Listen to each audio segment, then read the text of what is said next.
R atas, tu N dengan D bawah ni kat sini. Kita boleh tengok dekat sini P, and kalau kita tekan brake dulu, tekan bawah D dah boleh jalan. Jadi kalau nak reverse atas. Dia pakai starter ilmu belajar. Tak payah, ni tak payah pakai mobile. Oh. Dia dah auto dekat sini. Tak payah nak connect dengan apa-apa, Bluetooth ke tak payah. Okey. Jadi sini dia R, untuk reverse lah. Untuk handbrake, tak perlu benda ni. Itu handbrake yang lama. Patah kan. Baru kita confirm kan nak gerak kan. Tapi yang ni sekarang dekat sini je. Kita tolak ni. Kalau atas ni kita tarik handbrake lah kira. Kalau tolak ke depan, kira kita dah lepaskan handbrake. Sebab P tu dah hilang lah. Dia ada colour bergah tu lah. Jadi sekarang dah boleh jalan. Okay, kita jalan.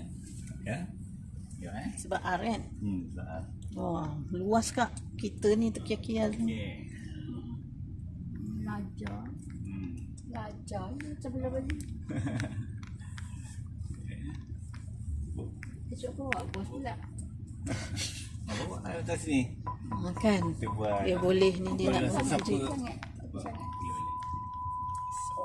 Okey, dia nampak belakang. Kau CP ke tu, Zack? Zack.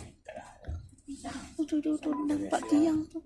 Yo, kau dah tahu. Selalu biar kat sini. Luar biasanya kau CP dia. Okay, and D. Okay, baru jalan. Tengok dia dah bagi tahu kan.